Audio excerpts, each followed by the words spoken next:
Irmãos, a gente está numa série de sermões aqui a respeito da pessoa e da obra de Jesus. E, como eu falei lá no início, a nossa intenção é que nós conheçamos o Senhor cada vez mais.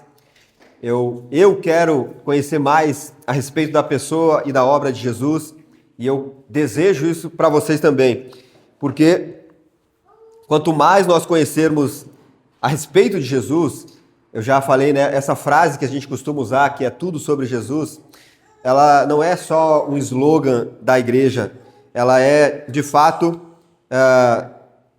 a essência da igreja, né? O pastor da igreja é Cristo, o dono da igreja é Jesus.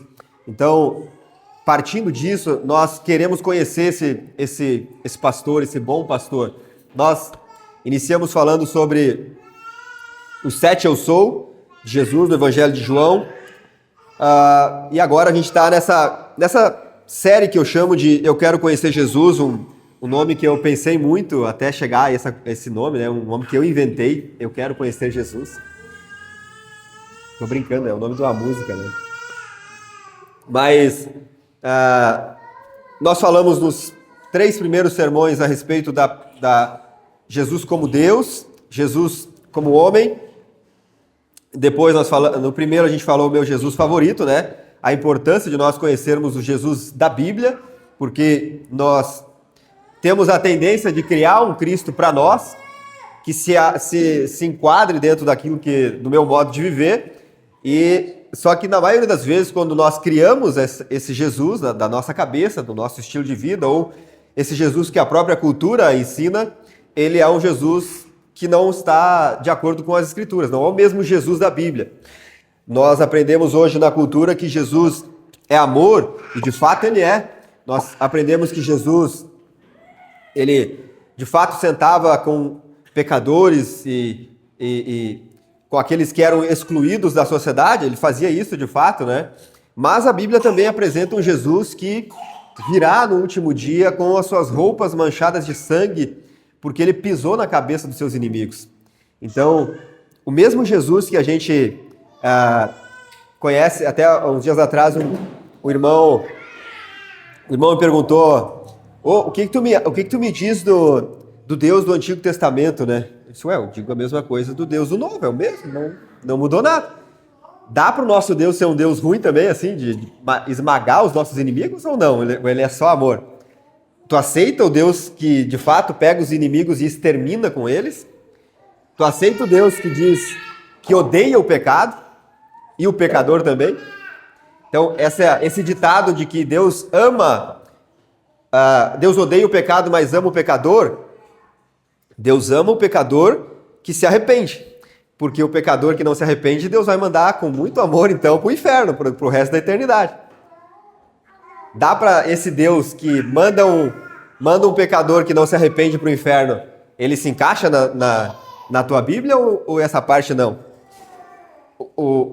Os textos da Bíblia que nos confrontam, que nos deixam assim, mas por que Deus fez isso? Eles se encaixam na tua Bíblia ou vamos arrancar fora esses aí? Então sim, nós cremos no Deus das Escrituras, de Gênesis a Apocalipse. É o mesmo Deus que disse, haja luz no princípio de todas as coisas, é o mesmo Deus que virá lá no finalzinho de Apocalipse 22, com poder e grande glória.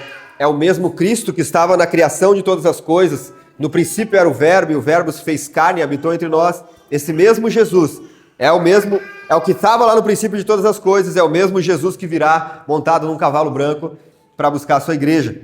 Nós cremos nisso. Na Bíblia, como bem disse já alguém, nós cremos até na capa. Então, nós não podemos de forma alguma abrir concessões. Mas esse texto aqui era para aquela época. Toda a Bíblia foi escrita naquela época. Então, vamos trocar, vamos escrever uma Bíblia para a nossa época, então. Né? Vocês sabem o perigo que é nós querer redefinir, reinterpretar as Escrituras. Muitos teólogos têm feito isso e eles têm caído para uma teologia liberal que destrói a igreja, que aceita todo tipo de pecado dentro da igreja, e nós não podemos ceder a isso. Então, é muito importante que nós conheçamos o Jesus das Escrituras e não o Jesus apresentado pela cultura, esse cara, gente boa, que te aceita do jeito que você é e não precisa te cobrar nada, não precisa te mudar nada, não, vem assim, é nós, estamos juntos e nós estamos até o fim. Não, Jesus, o encontro com Cristo, vocês já devem ter lido em algum momento nas Escrituras que o encontro com Jesus ele é transformador. Ele precisa gerar uma transformação em nós. Interna, nosso coração precisa ser transformado e a partir daí eu me torno uma nova criatura, né? Conforme Paulo diz. As coisas velhas ficam para trás, eu vou me despir das roupas do velho homem e agora eu vou me revestir, eu vou me vestir com as roupas novas. Então, vocês percebem o processo de transformação? O que eu era antes de Cristo, eu não posso continuar sendo depois que eu aparentemente encontrei Jesus. Então, como já bem disse um pastor um tempo atrás, até os teus pecados precisam ser uns pecados novos já. Se tu pecava de um jeito antes de Cristo, agora aqueles pecados pelo menos tu precisa abandonar. Agora tu vai pecar ainda, mas tem que ser uns pecados novos. Não dá pra... Tu era um mentiroso antes de Jesus e agora me converti, tu continua sendo mentiroso. Então, não, tem alguma coisa errada aí com essa conversão. Então, um encontro com Jesus, ele sempre vai gerar em nós transformação, mudança na nossa vida. E essa mudança, ela não acontece num simples estalo de dedos, se tu era o demônio, daí tu vira um santo, né?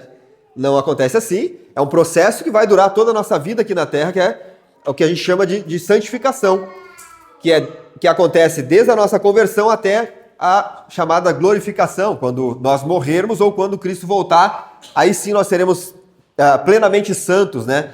Puros diante dele. Mas até que Jesus não volte e até que a nossa senha lá no céu não seja chamada, nós continuamos nesse processo de santificação, né? Buscando matar o velho homem todo dia, buscando lutar contra as tentações, lutar contra os pecados que nos tentam diariamente. Até lá nós vamos nessa constante batalha contra a nossa carne, contra o diabo, contra o mundo todo. E dia após dia nós vamos nos santificando e dia após dia nós vamos buscando nos tornar cada vez mais parecidos com Jesus. Pois bem, dito isso, hoje eu quero falar daquilo que Cristo fez por nós, daquilo que Cristo veio fazer por nós. Se nós falamos antes da pessoa de Cristo, e agora eu quero falar um pouquinho da obra de Cristo, né? E para isso eu queria que tu abrisse a tua Bíblia no Evangelho de Lucas. Evangelho de Lucas, capítulo 19. Nós vamos ler um versículo final aí, de uma história bem conhecida de todos vocês. Muito provavelmente todos vocês já cantaram essa música em algum momento da tua vida, várias vezes. Tu, como Zaqueu, tu queria subir na árvore também. Em algum momento tu leu a história de Zaqueu. Zaqueu, então, é um publicano, um cobrador de impostos. E ele não é só um cobrador de impostos, ele é o chefe dos caras, né? É um homem de muita influência naquele tempo. Evangelho de Lucas, capítulo 19, verso 10. Diz assim: porque o Filho do Homem veio buscar e salvar o perdido. Porque o Filho do Homem veio buscar e salvar o perdido. O Evangelho de Lucas, meus irmãos, ele é tido por muitos como o evangelho mais denso, mais completo, assim. Lucas era um estudioso das Escrituras. Lucas era um cara que ele ia a fundo nas coisas, e ele escreve isso para um camarada chamado Teófilo, né? No início do evangelho tu vai ver isso. Lucas escreve esse evangelho, escreve também a carta, Atos dos Apóstolos. Ele continua escrevendo ali. E ele escreve então esse evangelho. Ele vai dizer que depois de fazer um estudo muito aprofundado, minuciosamente, ele escreve para esse excelentíssimo Teófilo, né? Que provavelmente era algum cara importante ali, que Lucas achava que esse homem precisava conhecer a fundo mesmo o evangelho, a obra de Cristo. Lucas, ele é o único gentil que escreve um livro na Bíblia. E ele é o médico particular de Paulo, né? Viajou com Paulo em algumas viagens missionárias. E Então, é um evangelho mais denso, mais detalhado. Apresenta Jesus aqui como aquele que senta com os pecadores e publicanos, o médico dos doentes espirituais. Ele mostra aqui que Jesus ele se importa com ele traz esse Jesus mais humano, né? Ele tem essa preocupação de trazer Jesus como o homem perfeito. Escreve inicialmente para os gregos e a intenção dele é mostrar Jesus como o homem perfeito. No capítulo 19 a gente vê que conta a história então desse homem chamado Zaqueu, que era um homem muito rico por conta do trabalho dele. Ele era um cobrador de impostos, né? E os cobradores de impostos, eles eram tidos como traidores da pátria, né, pelos judeus. Era um cara corrupto, porque normalmente eles, além de cobrar já o imposto que Roma cobrava do povo, e os caras sempre tiravam um pouquinho a mais, cobravam um pouquinho a mais.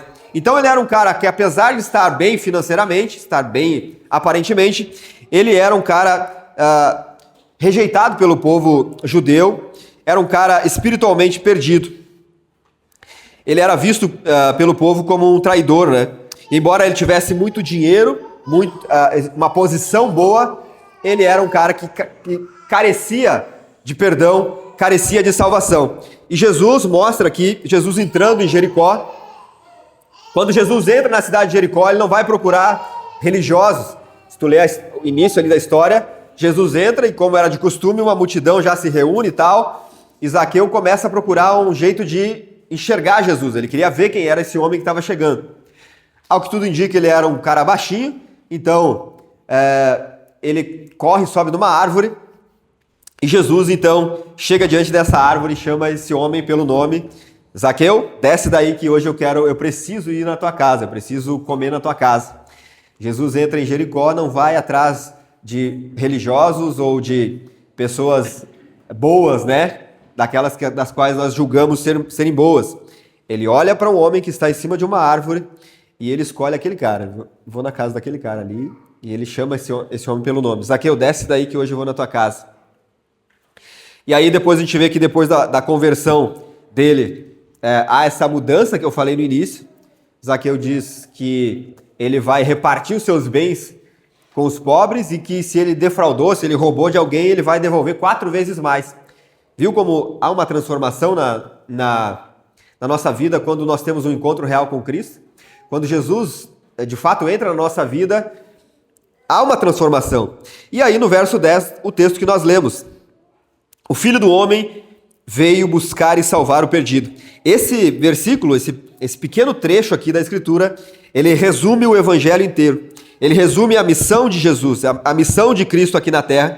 Ele resume a nossa necessidade, a minha e a tua necessidade, e ele resume a graça de Deus. Então, num único versículo nós temos o resumo do Evangelho, o resumo da obra, da missão de Cristo aqui na Terra, da nossa necessidade e da graça de Jesus. Matthew Henry, um comentarista bíblico, ele diz o seguinte: Cristo não veio ao mundo para admirar justos, mas para resgatar pecadores arruinados. É o que eu e você eram. Arruinados, pecadores arruinados. Cristo veio para esse mundo não para olhar para alguns de nós e admirar a nossa justiça, admirar as nossas boas obras. Não, nós éramos todos mortos, segundo Paulo fala em Efésios, em nossos pecados. Cristo veio para resgatar pecadores arruinados. E hoje, então, a gente vai ver três pontos aqui: a condição do homem sem Jesus, o que Cristo veio fazer por nós, e por último, como nós respondemos ao que Cristo fez. Porque há também o nosso passo agora. O primeiro passo quem dá é sempre Deus na nossa direção. Sempre Ele que veio, nós estávamos mortos. Morto não reage, morto está morto. A principal característica do morto é que ele está morto, né? Então, morto não reage. Deus sabia disso. Se eu não for, eles vão continuar mortos. Então ele deu um passo na nossa direção. Em Cristo, Jesus habitou entre nós, o Verbo veio até nós. Então, em primeiro lugar, meus irmãos, qual era a condição do homem sem Jesus? O texto diz que o Filho do Homem veio buscar e salvar o perdido. A condição de um homem sem Cristo é perdição. perdido. Todo o homem, toda a mulher sem Cristo, ele está perdido. Jesus define aqui a condição da humanidade sem Cristo, sem Deus na sua vida. Perdidos. Sem Cristo, o ser humano está perdido. Perdido no quê? Em primeiro lugar, nós estamos perdidos pelo pecado. Romanos capítulo 3, verso 23, diz que todos pecaram e carecem da glória de Deus. Nós já nascemos com o pecado em nosso coração. O bebezinho mais pitoquinho, anjinho que você está vendo aqui, ele já nasceu com essa sujeirinha do pecado que o nosso pai Adão deixou. Todos nós nascemos no pecado já e carecemos. Todos pecaram e carecem da glória de Cristo. Todos nós andávamos como ovelhas, desgarrados, precisando de um pastor. Porque é isso que o pecado faz. Ele nos afasta de Deus. O pecado, ele trouxe esse afastamento de Deus. E nós perdemos a comunhão, agora essa comunhão precisa ser restaurada. Perdemos aquela intimidade que Adão e Eva tinham no jardim, no início, antes do pecado, que Deus descia e conversava e caminhava com eles e tomava um chimarrão nos domingos de manhã com eles. Essa intimidade foi perdida por conta do pecado e ela precisava ser restaurada. E como o homem sem Deus, ele vive nesse vazio existencial, né? Por mais que tu busque um monte de coisas, sempre vai estar faltando alguma coisa. Tu busca, como Zaqueu, que era um cara bem-sucedido financeiramente, bem de vida, aquilo ali não preenche, deita na tua cama à noite para dormir, falta alguma coisa ainda. As tribulações do nosso tempo, eles te atormentam a tua cabeça. Então, o homem sem Deus, ele procura preencher esse vazio aqui em diversos lugares, buscando no prazer, na própria religião, às vezes, no status, poder, dinheiro. Só que nada disso satisfaz o coração. Santo Agostinho, ele diz que o nosso coração ele está inquieto enquanto não descansar em Deus. Enquanto o teu coração não descansar no Senhor, para tu chegar ao ponto de repetir as palavras do salmista, no Salmo de número 4 e 5, em paz eu me deito e logo eu pego no sono, porque só tu, Senhor, me faz repousar em segurança. Em paz, o mundo está despencando ao teu redor. O emprego foi por água abaixo, as contas, o casamento às vezes está uma droga, os filhos rebeldes, desviados, perdidos, mas ainda assim, tu consegue deitar na tua cama e em paz eu me deito, porque só tu me faz andar, ainda que seja num vale de sombra de morte, andar em segurança. Em paz eu me deito e logo pego no sono. Em Cristo nós temos isso. Em segundo lugar, o homem sem Deus, ele está perdido mesmo vivendo bem, entre aspas. É o caso de Zaqueu aqui. Ele era um homem rico, é um homem que tinha posição, tinha influência, mas continuava perdido. Tudo isso nós podemos ter aqui nessa terra. Você pode ser uma pessoa rica.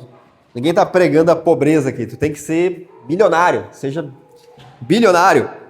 Se tiver a oportunidade de tu ocupar posições de autoridade, posições dentro da empresa, de chefia, de CEO, de sei lá o quê, lute, trabalhe, estude para isso, certo? Mas não esqueça, nada disso aqui vai te levar para a eternidade. Nada disso aqui te conduz à eternidade. Essa talvez a condição de Zaqueu. Tinha dinheiro, tinha influência, tinha posição, mas ainda faltava algo essencial na vida dele. Essa talvez é a condição de alguns de vocês aqui. O dinheiro não é o problema, né, para ti. É a solução. O dinheiro não é o problema. Não, eu tô legal, eu não tô... O meu cobertor não é feito com notas de R$100, de R$200, mas também não estou passando fome, não tem nenhum agiota me mandando mensagem aí, né? Tá falando com os caras ali antes,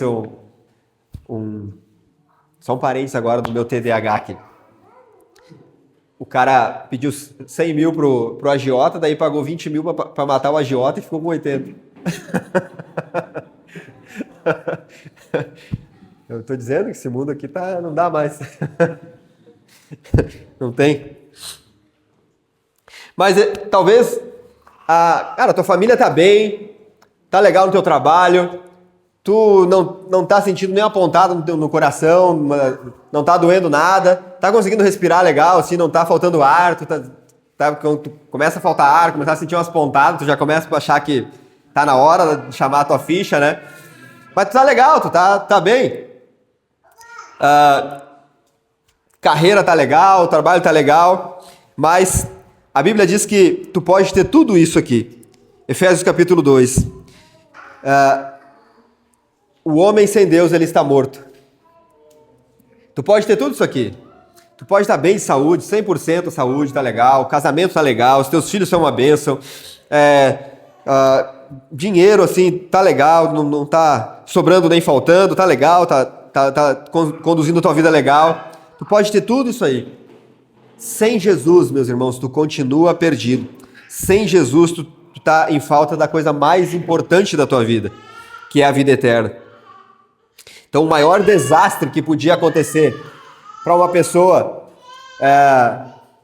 que tem tudo na vida, que tem tudo, tá tudo bem, não é perder tudo isso. Não é que de uma hora para outra tu vai sentir apontado no peito, os teus bitcoins vão ser roubados lá por um hacker e tu vai quebrar, tua empresa vai quebrar. Essa não é a maior tragédia. A maior tragédia é tu perder a tua alma. Tu ganhar o mundo inteiro e perder a tua alma. Tu chegar naquele grande dia diante do Senhor e Ele dizer que não te conhece. A maior tragédia para nós é essa. O homem sem Jesus, meus irmãos, em terceiro lugar, ele não está apenas perdido, mas ele, além de perdido, ele é incapaz de encontrar o caminho de volta para casa sozinho. Uma ovelha perdida dificilmente encontra o caminho de volta para casa. Ela precisa ser encontrada.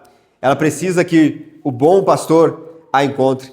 Ela precisa que ele vá ao encontro dela.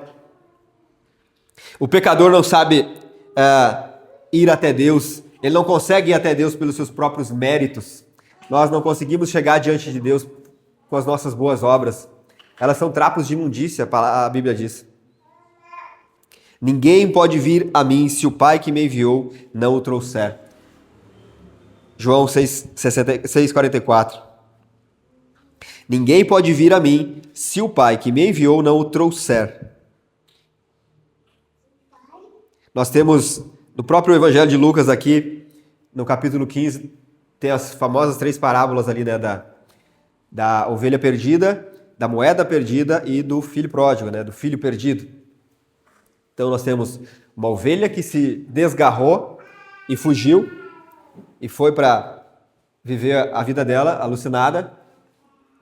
E o pastor deixa as 99 e vai atrás daquela ovelha até encontrar. Quando encontra, se alegra e traz de volta, mostrando de fato que uma ovelha, ela perdida, ela não consegue voltar sozinha.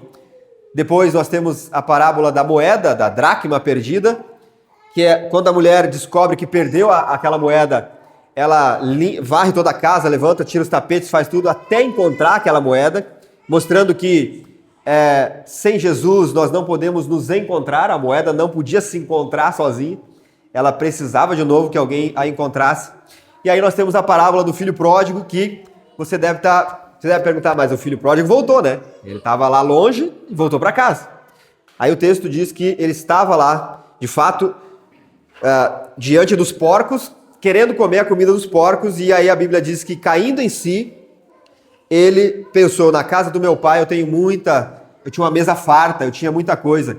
Então nós entendemos que até o cair em si é uma obra do Espírito em nós. Não é uma decisão nossa de partir, porque o texto diz que quando ele volta, o pai já estava esperando ele. O pai já sabia que ele voltava, ele vai vir. Então é ele quem gera em nós, é ele quem coloca em nós tanto o querer quanto o realizar. Deus que age em nós. Só isso, meus irmãos, já era o suficiente para nós ir para casa hoje e render a nossa vida a Cristo. Porque se eu não faço nada para merecer o céu, eu não fiz nada para merecer o céu, foi uma obra exclusiva de Cristo. Eu estava morto, a Bíblia diz, tu estava morto, tu era uma ovelha desgarrada e tu não reagia, tu não fazia nada para que tu alcançasse salvação. Cristo e sua graça, ele vem e me encontra. Só isso já era o suficiente para nós nos render ao Senhor por toda a nossa vida. Então, quando nós entendemos que Deus dá o primeiro passo em nossa direção, que nós não conseguimos nos encontrar sem Ele, nós precisamos nos render a Cristo, render em adoração, em gratidão, em serviço. Isso aqui revela a profundidade da graça de Deus, o quanto Deus desceu para nos alcançar. Deus abriu mão da sua glória, nós cantamos agora há pouco. O próprio Deus abre mão da sua glória e vem caminhar no nosso chão aqui, vem experimentar a nossa vida aqui, vem experimentar as tentações que eu e você passamos todos os dias, todas as tentações que você imaginar agora na tua cabeça, todas elas Cristo passou, experimentou, e hoje Ele está como nosso sumo sacerdote diante do trono do Pai, intercedendo por cada um de nós. Ele sabe, quando eu oro e digo, Senhor, eu estou sendo tentado por um pecado, eu estou sendo tentado por isso, eu estou sendo tentado na mentira, eu estou sendo tentado na pornografia, eu estou sendo tentado na prostituição, eu estou sendo tentado em qualquer tipo de tentação, Jesus experimentou todas elas. E Hebreus diz que ele passou por todas elas sem pecado. Então ele entende. Quando a gente ora, quando a gente entrega nas mãos dele esses anseios do nosso coração, ele entende o que eu estou falando, porque ele experimentou isso. Cristo veio até nós. Então o homem sem Cristo, ele está completamente perdido, completamente condenado, morto. E já que morto não tem reação, era necessário então que ele viesse até nós. Era necessário que Deus desse um passo na minha direção. Ok? Esse é o homem sem Deus. Ele está perdido nos seus pecados. Ele está perdido e ele não só isso, ele não consegue voltar, ele não consegue por conta própria se levantar, se reerguer. E ele precisa então que Cristo dê um passo na sua direção, pois Cristo deu um passo. Ele veio. Em segundo lugar, Cristo veio buscar e salvar aquele que estava perdido. Cristo veio. Ele veio buscar e salvar. Aqui nós temos a missão de Jesus. O que Cristo veio fazer? Buscar e salvar o perdido. Em primeiro lugar, Cristo veio, meus irmãos. De novo, o Evangelho não começa no meu coração, no coração humano. O Evangelho começa na vontade de Deus. O Evangelho começa no céu. Não é uma iniciativa do homem. Começou em Deus, a iniciativa dele. Ele veio até nós. Ele entrou na nossa história. O Verbo se fez carne e habitou entre nós. Ele veio até nós. Cristo veio. Filipenses capítulo 2 mostra que o que nós cantamos, ele abriu mão da sua glória, que Jesus, mesmo sendo Deus, ele não leva em consideração, não levou em conta o fato de ser Deus, mas humilhou-se a si mesmo, tornou-se homem, foi fiel ao Pai até o fim, até a morte de cruz, e por conta dessa fidelidade, por conta dessa entrega dele, agora ele está sentado no mais alto trono, agora ele tem um nome que está acima de todo nome. Louvado seja o nome de Jesus Cristo. Ele veio até nós, porque nós jamais chegaríamos até Ele. Nós, pela nossa iniciativa, jamais chegaríamos até Ele. Isso é graça, meus irmãos. Isso é a graça de Deus agindo. Isso é a graça de Deus agindo na minha vida e na tua. Jesus não veio tornar homens bons melhores, disse Spurgeon. Ele veio dar vida aos mortos. Não é que eu era um pouquinho bom, não, eu era um pouco bom, daí Jesus veio me tornar um pouco melhor. Não, nós éramos mortos, ele veio me dar vida quando eu estava morto. Não é que você era um pouquinho bom, meu irmão, minha irmã. Não. Nós éramos inimigos de Deus. Inimigos de Deus. Jesus veio e nos deu vida. Jesus veio e nos deu vida. Ele deu o primeiro passo em nossa direção. Em segundo lugar, Cristo veio buscar, diz o texto aí, né? A imagem aqui é de alguém procurando com insistência, diligentemente, algo precioso. Cristo veio buscar, eu falei das parábolas do capítulo 15 de Lucas, quando a mulher perde a moeda, ela arreda todos os móveis, ela levanta tapete, ela tira as coisas do lugar, até que ela encontra. O pastor, quando perde uma ovelha, ele deixa as 99 e ele vai. Não importa o caminho que ele tem que trilhar, não importa a dificuldade que ele vai ter que enfrentar, mas ele permanece buscando, até que ele encontra aquela ovelha perdida, até que a mulher encontra aquela moeda perdida. Jesus é esse bom pastor, que ele dá a vida pelas suas ovelhas, que foi até as últimas consequências, que é a cruz, por suas ovelhas. Louvado seja o nome de Jesus.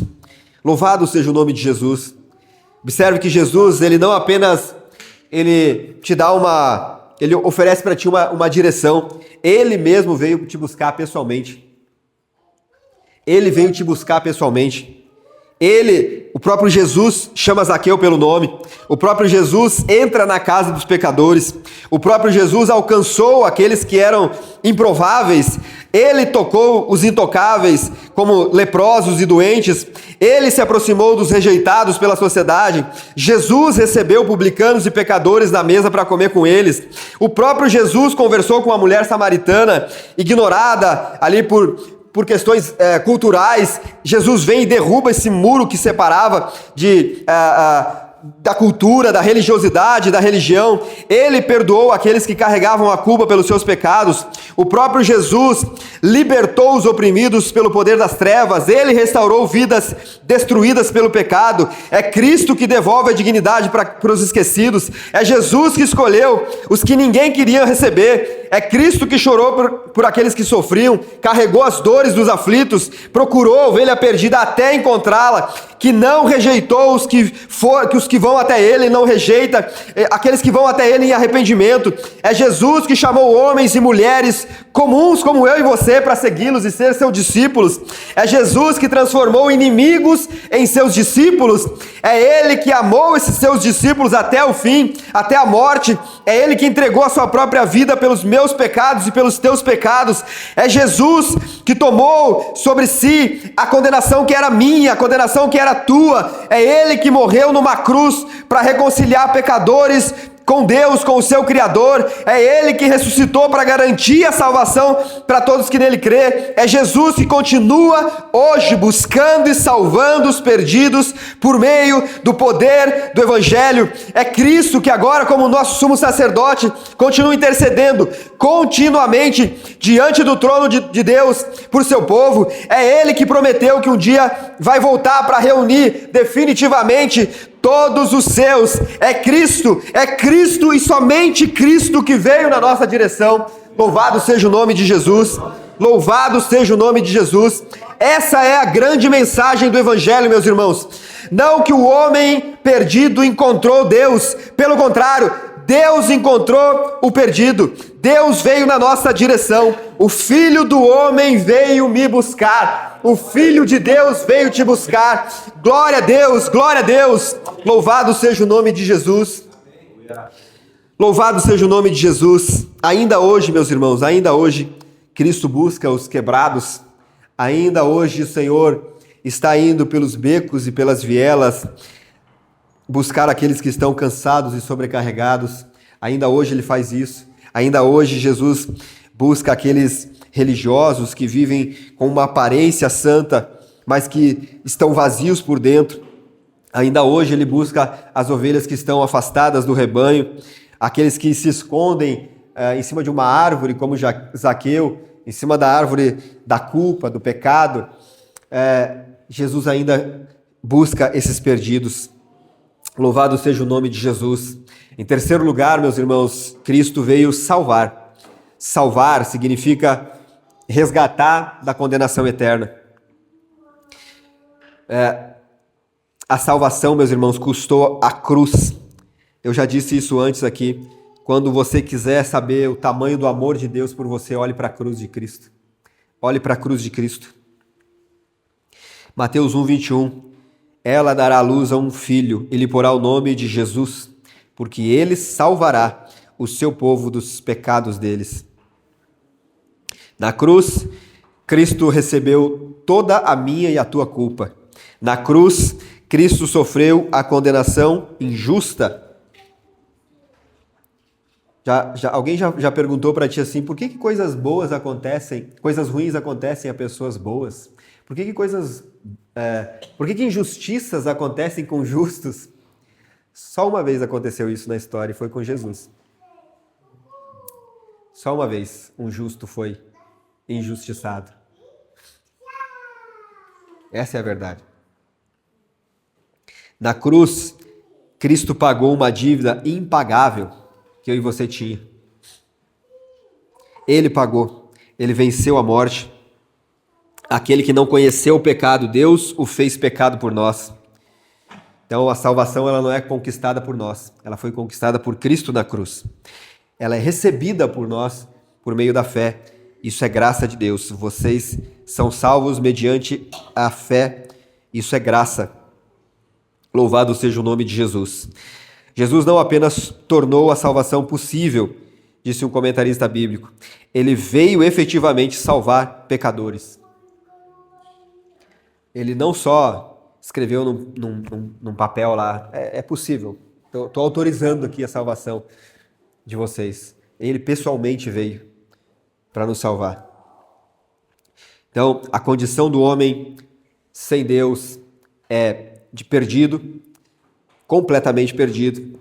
Em segundo lugar, glória a Deus, porque Ele veio até nós. Cristo veio buscar e salvar o que estava perdido. Vocês entenderam isso, meus irmãos? Vocês entenderam que a tua condição sem Cristo é de completamente perdido? Ou era completamente perdido, perdida? Você estava completamente perdida, minha irmã. Você estava completamente perdido, meu irmão. Essa era a minha condição e a tua.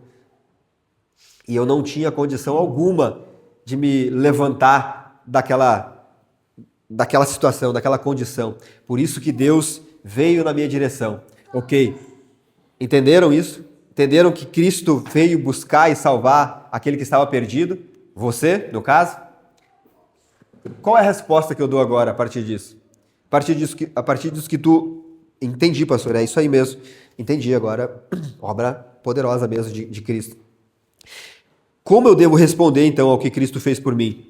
Porque o encontro com Cristo transformou a vida de Zaqueu. O encontro com Cristo transformou a vida do apóstolo Paulo. O encontro com Cristo, eu creio, transformou a vida de vocês também. Vocês já não são mais aquelas mesmas pessoas. Como que tu responde a isso? A salvação, ela sempre vai produzir uma resposta da nossa parte. Em primeiro lugar, nós devemos responder com arrependimento.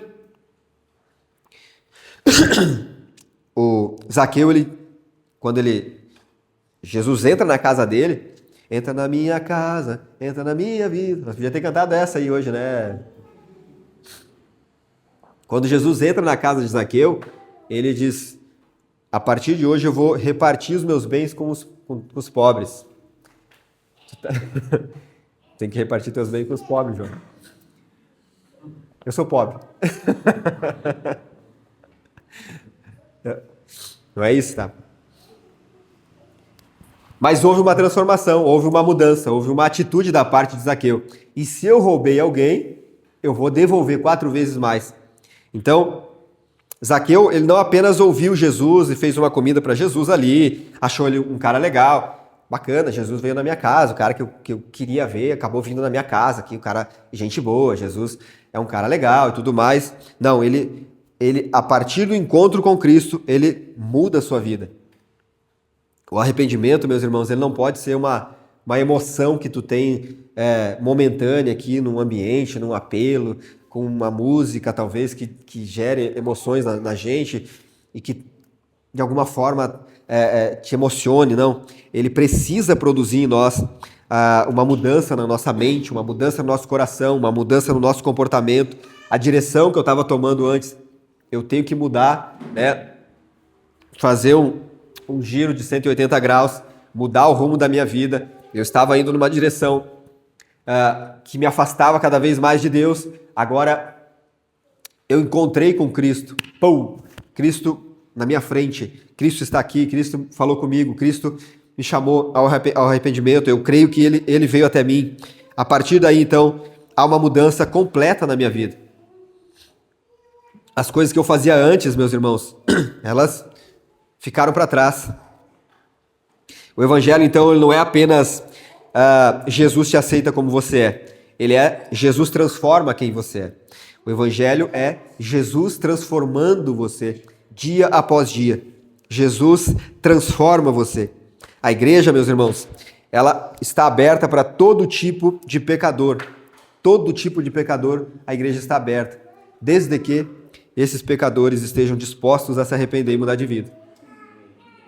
Então a igreja, ela não é um lugar que qualquer pessoa pode vir e ficar ali do jeito que é e achar que porque a igreja ela tem que estar aberta e receber todo mundo.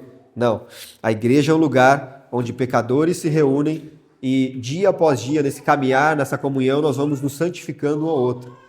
Então, eu vejo num irmão uma atitude pecaminosa, eu vou lá e, meu irmão, esse caminho que tu está trilhando aqui está errado, esse caminho, tu está pecando.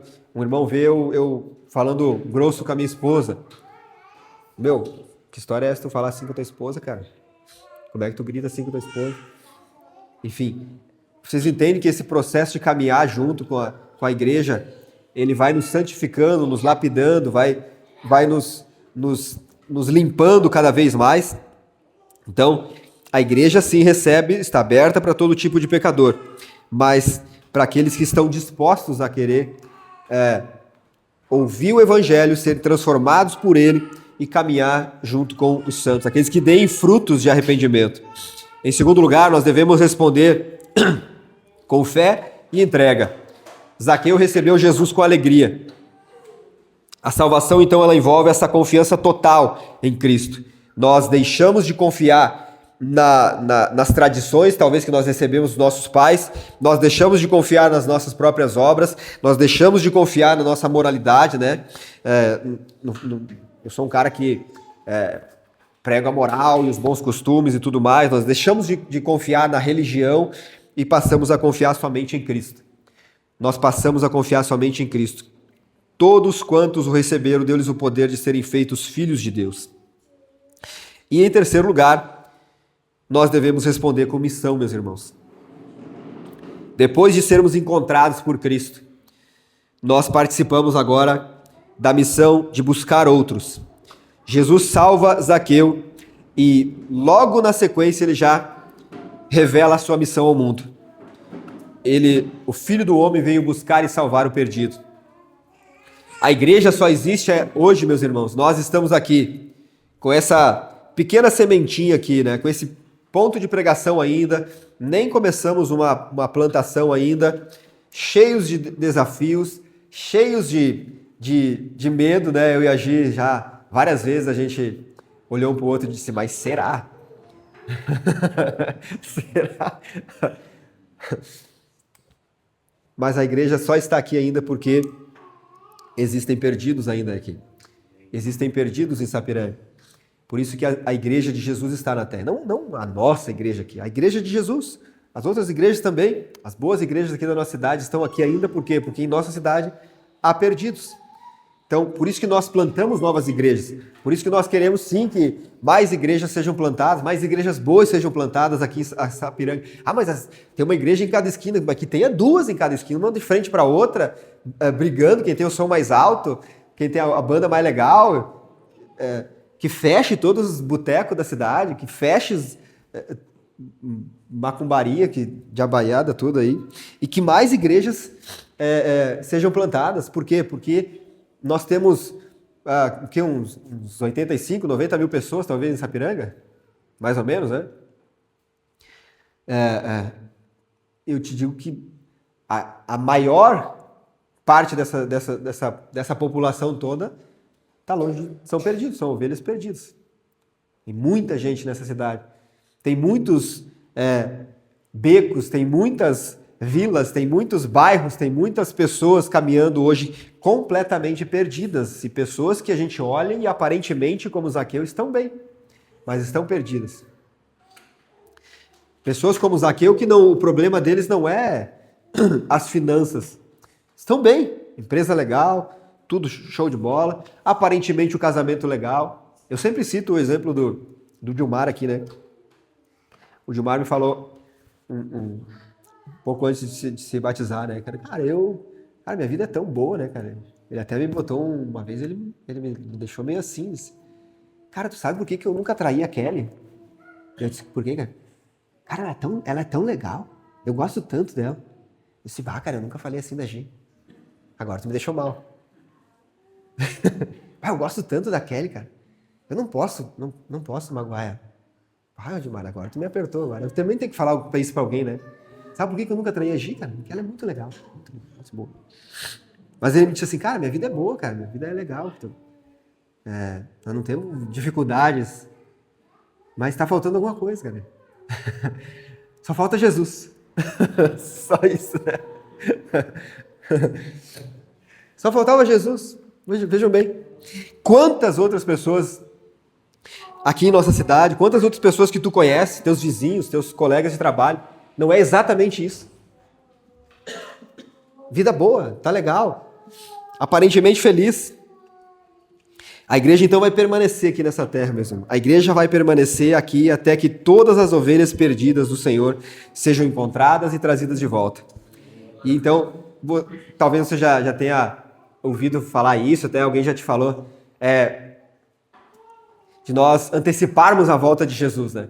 Quanto mais nós pregarmos, quanto mais nós anunciarmos o evangelho, quanto mais nós corrermos atrás dos perdidos, mais rápido Jesus volta. Mais rápido as ovelhas perdidas do aprisco de Cristo serão encontradas e mais rápido ele volta. Por isso que nós devemos responder com missão.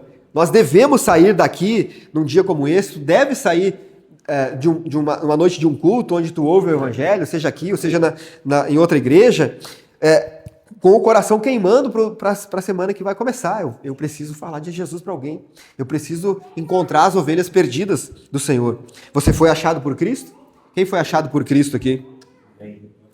Então, tu reconhece que se não fosse Ele dar o primeiro passo na tua direção, tu ia continuar morto e perdido? Né? Era isso, né? Beleza. Então, agora que você reconhece isso, Cristo te achou, Ele te chama para você para ser um discípulo missionário dele. Ele te chama a ser um missionário que vá em busca dos perdidos. Vão pelo mundo todo, pregam o evangelho a todas as pessoas, a todas as nações, a todos os povos. Preguem o evangelho em tempo e fora de tempo. Preguem o evangelho quando for adequado. Preguem o evangelho quando não for adequado também. Quando for incômodo para ti. Mas será que eu vou me levantar aqui no meio desse povo aqui e falar de Jesus? Será que eu vou me posicionar aqui no meio dessa conversa dos escarnecedores, nessa roda dos escarnecedores aqui? Eu vou me levantar e dizer, não é assim. Não é assim. Será? Prego o evangelho em tempo e fora de tempo, porque há famílias perdidas por aí, talvez que você conheça, famílias que convivem no mesmo teto, que comem ali na mesma mesa, mas estão distantes de Deus, estão distantes umas das outras, porque é isso que o pecado produz, né? Divisão, egoísmo, mentira, essa quebra de relacionamento. Sem Cristo, a família perde o seu verdadeiro propósito, perde o seu verdadeiro fundamento e ela se desmorona. Sem Jesus, a tua família se desmorona. Eu falei isso, eu acho, no sermão passado. Toda vez que você, meu irmão, quiser governar a tua casa sem Jesus, se prepare para o caos. Se prepare para produzir caos dentro da tua casa. Nós precisamos de Cristo dentro da nossa casa.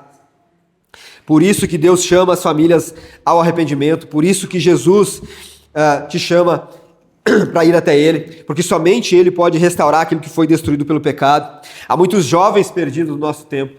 A juventude do nosso tempo, ela está em busca de identidade, de propósito para a vida.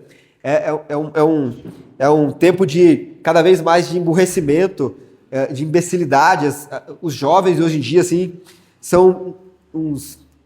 A minha mãe falava mongão, né? Assim, os mongoloides, assim, os boca aberta, né? É uma juventude confusa, perdida, porque está procurando em lugares procurando uma identidade, procurando um propósito em lugares errados. Não estão procurando em Cristo. O mundo vai oferecer prazer para você, que logo vão se passar e tu vai querer preencher com outra coisa, com outras coisas, e a tua alma cada vez mais vazia. Cristo chama os jovens para segui-lo, para encontrar nele o perdão, para encontrar nele um propósito de fato, para tu encontrar a tua identidade em Jesus mesmo, uma vida abundante. Há casamentos perdidos, meus irmãos. Quantos casamentos perdidos Eu vi nos últimos anos quantos casamentos se desfazendo porque Cristo deixou de ser o centro daquela casa, porque outras coisas começaram a ser mais importantes dentro daquela casa. Casamentos marcados por indiferença, por conflitos, pela falta de perdão, pelo afastamento de Deus, pelo afastamento da igreja. Tudo isso leva ao caos. Quando Cristo deixa de ser o centro, meus irmãos, você que é casado, quando Cristo deixa de ser o centro da tua casa, se prepare para o caos. O teu relacionamento com a tua esposa, com o teu marido, ele enfraquece e ele será destruído. O Evangelho, por sua vez, ele traz reconciliação. O Evangelho traz graça, traz amor, traz perdão para dentro da nossa casa.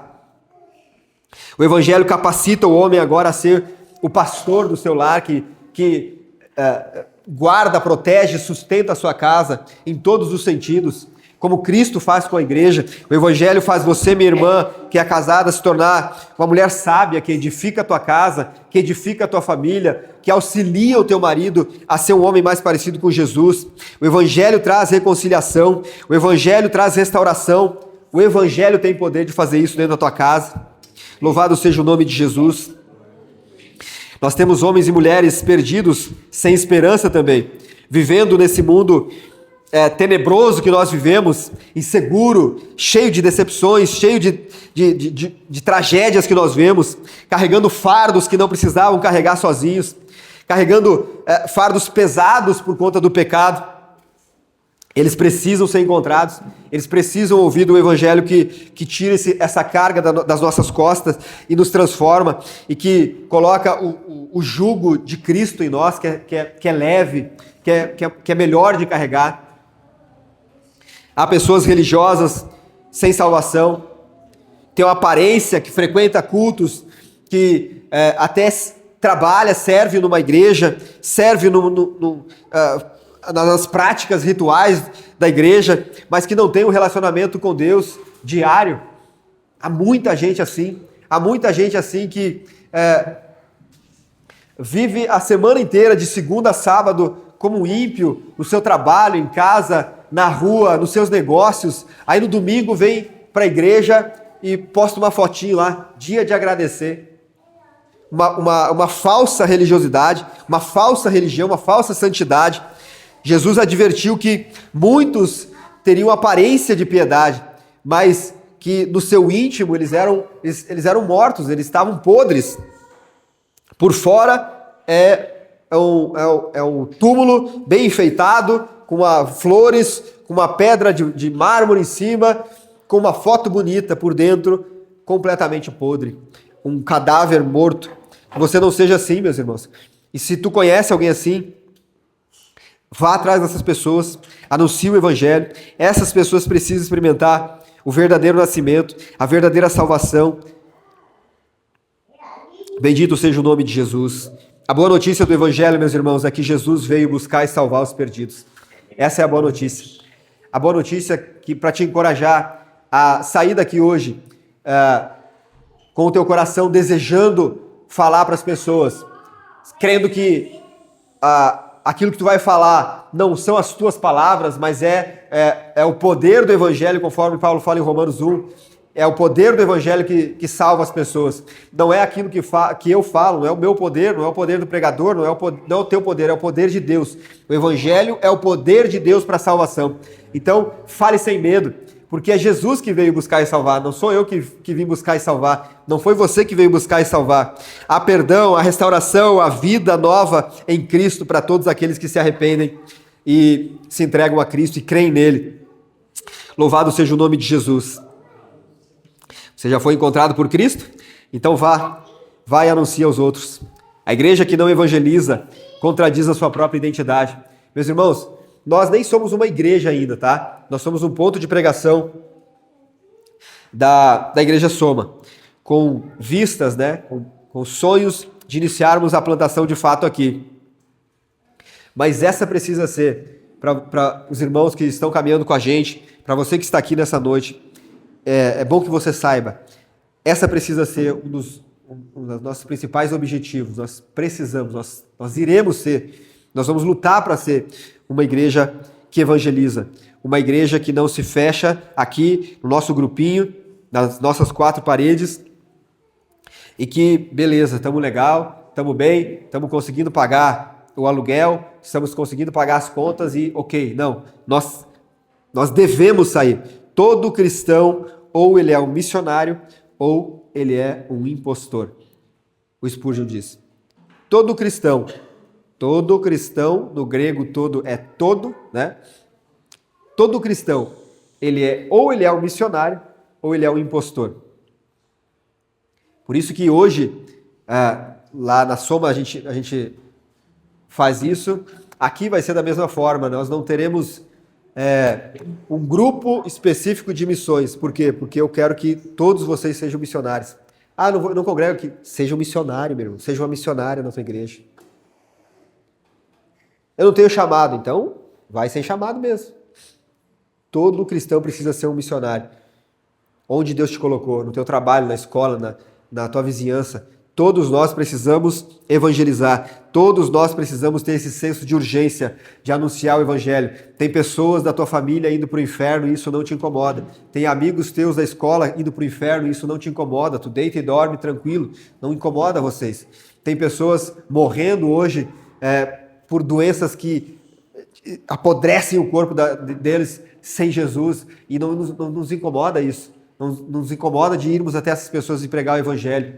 Tem famílias, lares que tu sabe que estão sendo destruídos por conta do pecado. O diabo samba dentro da casa daquelas pessoas e tu sabe disso, mas isso não te incomoda, afinal, eu tenho os meus problemas, por que eu vou me meter na vida do Josué? Eu já tenho os meus. Meus irmãos, aqui nós vamos nos meter na vida uns dos outros. Certo? Eu preciso que você se meta na minha vida. Eu preciso que você queira saber como é que está o meu casamento. Eu preciso saber como é que está o teu casamento. Eu falei para os irmãos esses dias no GC. Nós estávamos conversando sobre uma igreja forte. Uma igreja forte, ela se dá por meio de famílias fortes. Então, se a tua casa estiver destruída, se o teu casamento estiver destruído, nós teremos uma igreja fraca. A igreja é formada, meus irmãos, por famílias. E eu preciso que o casamento, eu preciso que o lar de vocês esteja forte, esteja seguro em Cristo. Aí, como pastor, eu terei menos preocupações. Eu sei que eu tenho uma turma que caminha comigo aí, que está diariamente buscando se santificar. Então, nós precisamos começar a nos meter um pouquinho mais na vida uns dos outros. Pergunte para o seu vizinho, pergunte para o seu colega de trabalho, como é que estão as coisas, como é que está o casamento, como é que estão os filhos. Tá tudo bem contigo, cara? Não custa nada. Eu te garanto que se tu perguntar para ele, ele vai te contar algum problema. Ele vai te contar alguma coisa que ele está precisando. Nós precisamos ser uma igreja missionária. Uma igreja missional é isso, né? É uma igreja que entende que em todo lugar que você está, que Deus te colocou, ali você é um missionário. Então, não há mais aquela coisa de eu preciso ir para o Japão, eu preciso ir para... Daniel, tinha um chamado para as Ilhas Maldivas, né? Mas eu rejeitei tudo isso para ficar aqui em Sapiranga. Hoje, talvez as Ilhas Maldivas estejam aqui, né? Morando na nossa rua aqui. Talvez hoje o africano está morando lá, está trabalhando contigo. O americano está trabalhando junto contigo. As nações estão aqui. Vai anuncie. Nós não podemos nos acomodar dentro dos nossos templos, enquanto multidões estão se perdendo aí sem Cristo. Então, para terminar, meus irmãos, o texto que nós lemos aqui, Lucas 19:10, ele é um retrato do Evangelho. Nós estávamos perdidos, Cristo veio nos buscar, e agora então nós devemos viver para levar Ele a outros que precisam ser encontrados, que precisam ouvir o Evangelho. Talvez você é como Zaqueu aqui, está escondido atrás de uma árvore, atrás das aparências, tentando preencher o vazio da sua alma com dinheiro, com sucesso, com reconhecimento das pessoas, carregando culpa, vivendo longe de Deus. Eu digo para ti, Cristo continua chamando pecadores pelo nome. Se você é como Zaqueu nessa noite aqui, se escondendo em cima de uma árvore, se escondendo atrás de uma posição, Cristo está chamando você pelo nome. Se arrependa e volte para Ele. Se arrependa, entregue sua vida para Ele nessa noite. A cruz prova que há perdão. A cruz prova que Cristo venceu a morte. O túmulo vazio prova que há esperança agora. O Evangelho prova que ninguém está longe demais da graça de Deus. Hoje, Jesus ainda salva os perdidos. Amém. Mas esse texto também, meus irmãos, ele é um chamado à igreja. Para que você vá agora e anuncie. Há pessoas na tua casa, há pessoas no teu trabalho, na sua vizinhança, na cidade que precisam ouvir de Cristo. O Filho do Homem veio buscar e salvar o perdido. E agora Ele te envia como missionário. Nunca perca a paixão pelas almas. Nunca perca a compaixão pelos perdidos. Nunca perca o amor pelo Evangelho. Nunca perca esse senso de missão. Você precisa ser um missionário. Porque ainda existem muitos Zaqueus esperando Jesus chamar eles pelo nome. Há muitos Zaqueus por aí esperando que Jesus chegue através da tua vida, através da minha vida, e chame eles pelo nome. Seja um instrumento, então, de Cristo para anunciar esse Evangelho. Amém, meus irmãos? Louvado seja o nome de Jesus. Vamos responder o sermão? Nós respondemos de 3 formas o sermão. Nós vamos participar da ceia. Glória a Deus. Nós temos ali no fundo 2 taças. Onde é que eu botei agora? De novo. A taça prata é vinho de vinho. E a taça dourada é suco de uva, suco integral de uva, tá? O que tu vai fazer? Tem um pãozinho, tu pega o pãozinho, molha ou no vinho ou no suco. No vinho, se você não é um cristão, não está grávida, não tem algum problema de saúde, não vai se embriagar, é só um pãozinho, né? Não vá tomar, né? Como certas pessoas costumam fazer, chegar lá e virar a taça nos queixos, né? Tem pessoas que fazem isso, às vezes. Ainda não se libertaram ainda, né, do vício, daí eles chegam lá, eles estão tentados, chegam lá e viram o caneco. Não faça isso. Quem participa? Se você está em Cristo, se você congrega numa igreja, você é convidado a participar da mesa do Senhor. Faça isso em arrependimento, em gratidão, sabendo da obra poderosa que Cristo fez por nós. Nós vamos cantar de novo, tá? Cante um pouquinho mais alto agora. A primeira ali é só para nós ensaiar. E nós vamos ofertar. Se você quiser ofertar, fique à vontade. Ali atrás tem... alguém vai estar ali com vocês. Certo? Gente, vamos orar?